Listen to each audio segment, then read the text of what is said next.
the book Hebrews, part 120. I'm Professor Hannes Redlinghuis of the First Assembly of Yahweh in South Africa, Pretoria, Montana. Should you require any of the books which I've written, or maybe the restoration of the original Sacred Name Bible, the Rotterdam version, which I have a couple of copies left, the Bible that was translated by Dr. Joseph Briant Rotterdam in 1860, where all the Revelation names has been brought in. I just want to say that the Emphasis Bible, the 1902 Emphasis Bible, is not the works of Dr. Joseph Briant Rotterdam, because they used the name Yahweh and Jehovah and God and Jesus and Christ. No. It wasn't his works. If you want to have one of the most original 1611 King James Bibles with the ancient Hebrew Revelation names in it, called the Restoration of the Original Sacred Name Bible, the Rotterdam version, the 1860 version, you contact me. My WhatsApp number +27, international code 0722 367 124, excuse me. Or just go to my website, https://yahvah, yahvah.co.za. If this is the first time that you are to participate in our study, you are very, very welcome. Please go to part 1, start from the beginning, because you've missed out of quite a lot of information. It's also very important to subscribe to the channel in order to receive the different notifications of all the studies that we are currently busy with. Please send this link to your friends and family and to those that you care. Make sure at least you have a pen, a writing pad and a 1611 King James Bible ready if you don't have the restoration of the original Sacred Name Bible. Welcome to Breakfast with Prof. Hannes. Hallelujah. Can't believe it's Friday again. Time is going so quickly. Alright, we're going to continue where we left off yesterday morning, where I was in the process of explaining what's happening in Hebrews 7 verse 10. For he, Yahweh, was yet in the loins of his father Abram. Well, Melchizedek met him, that was Abram. Now, what I've been saying about the bloodline is that Miriam came from the bloodline of Judah, which went back to the bloodline of Abram. When we look at Joseph, who was Yahweh's earthly father, which had nothing to do with the conception of Yahweh. He was merely his tutor. Because the Bible says that which was received in Miriam was not Mary, because Mary is a Greek name. Yahweh's mother was Miriam, who was a Hebrew girl, lady, was through the Ruach HaKodesh. Now, if you trace the bloodline back from Joseph, you will get unto Judah, the tribe of Judah. Going backwards, you will find Abram, Father Abram. So, Joseph and Mary came from the same bloodline. And that's why he said that his seed, Yahweh's seed, would be as many as the stars in heaven and the sand on the sea, if you can count it. Uncountable. Today, the bride of Yahweh is as many, for the coming over the last 2,000 years, every nation, creed and tongue, somewhere you will find Yahwist. Or I'm going to use the other words, Christians, as which the Roman Catholic created. Why do you think in 34:8 why the Roman Catholic Church was created? because the sect of Yahshua became so enormous, spreading the gospel of salvation throughout the world. People were making disciples all over. They were immersing people all over. Then came the Romans, the empire, and they feared this church. I don't know, I'm using the wrong word, cancel. This revelation sect of Yahshua, because he wasn't a church. He never said to his disciples, build a church. He said, went from house to house and break bread, the bread of life. So this gospel became so enormous and massive that the Roman Empire feared that it would be overtaken by it was not even the Christians, because the word Christian never even existed that time. Constantine in 327 created, 300 years later, created the word Christian. So the Yahwist, that's the right word, the Yahwist movement became so enormous. Because to be a Yahwist, you must be born again of water and the Ruach HaKodesh, immersed in the name of Yahshua to the forgiveness of your sin. And the gospel of the resurrection of Yahshua from the dead, ascending into heaven with a promise that is coming back again, placed fear in the heart of the Roman empires or emperors. And they feared that this Yahwist would overtake the Roman empire worldwide. And then they created a church called the Roman Catholic Church. That's the history behind it. And that's nice to have the eschatology background behind, so I can assist you in the history. So what happened? Then the Roman Catholic Church was born, 34 AY after Yahshua. Roman Catholic Church. Roman means Roman Empire. It's a state church. Church means united. Roman Empire. Catholic means united, and church means universally. So universally she became the mother of all churches. That's why her doctrine had never ever had anything to do with Yahshua.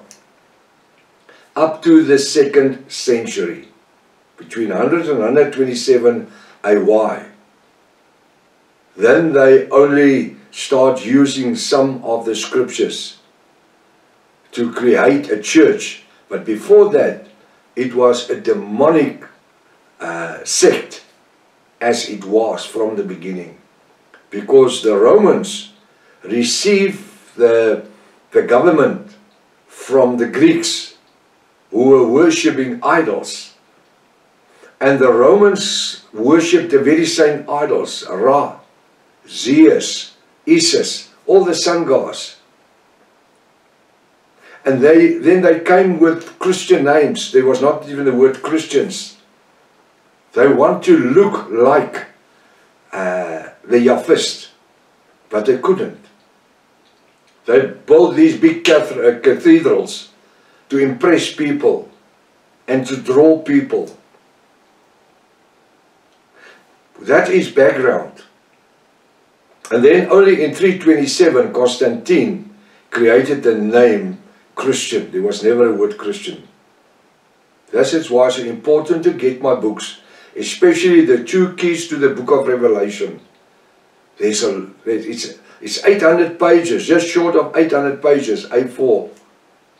So what happened? Coming back now.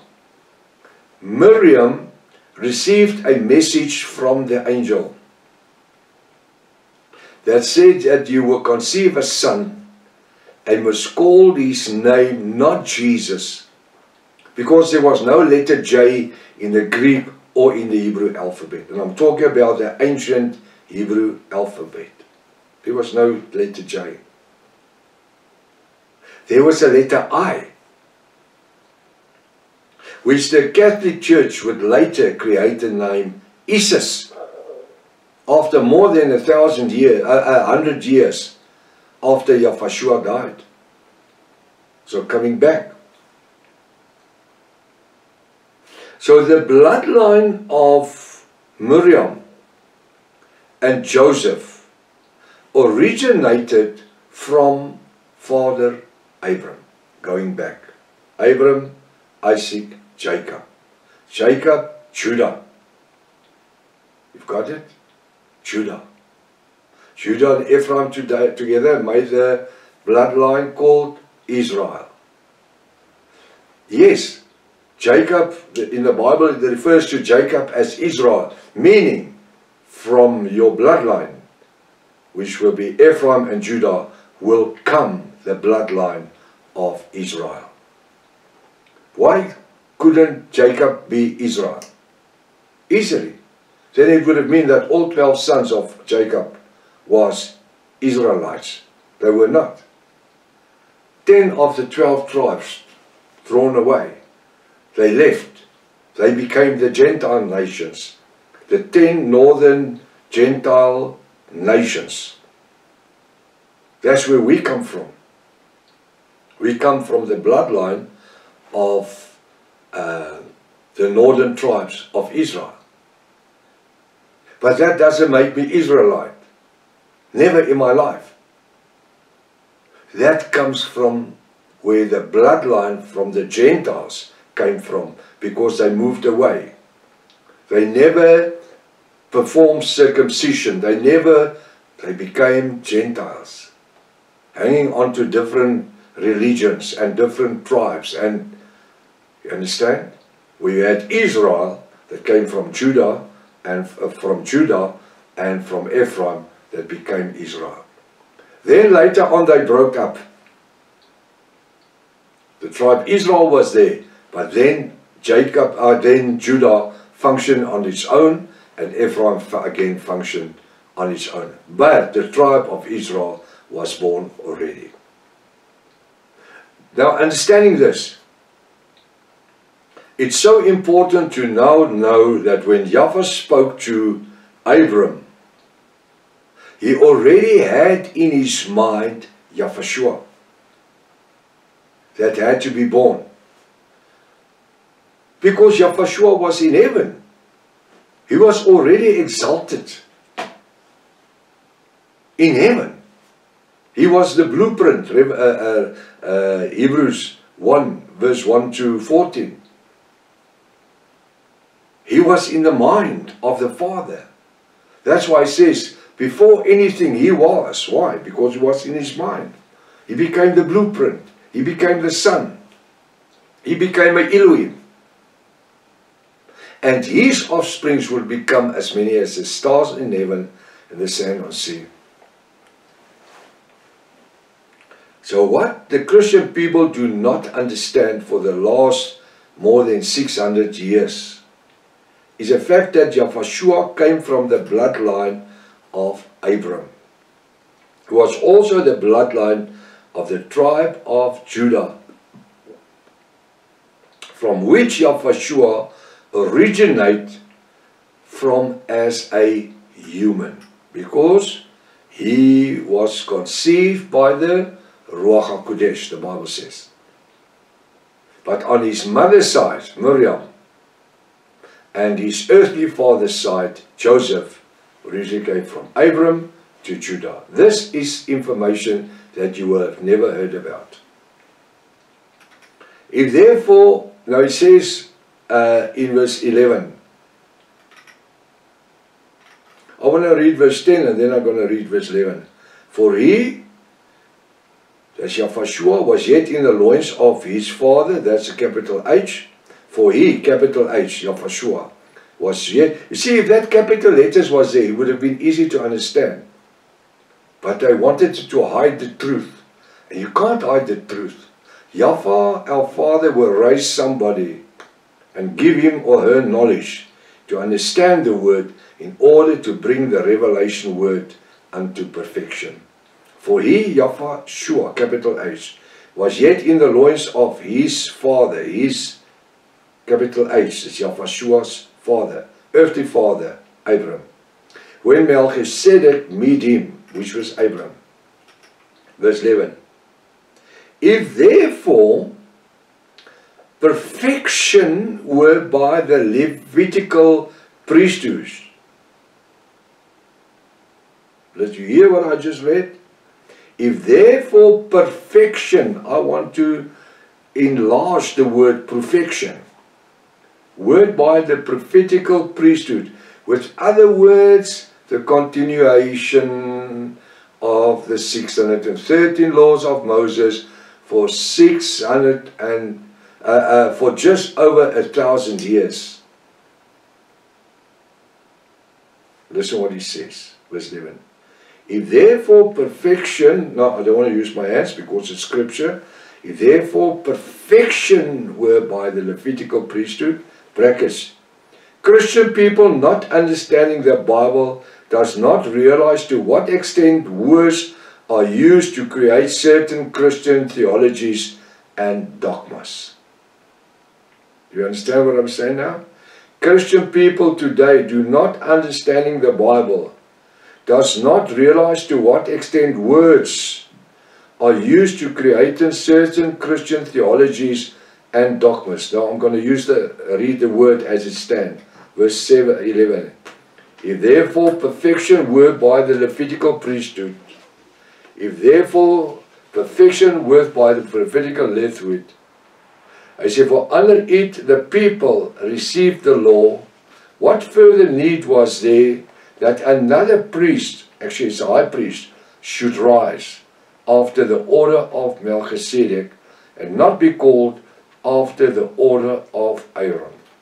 Now I'm going to stop here because this is going to take us 1 or 2 sessions just to clarify verse 11, because there is so much interesting revelation here.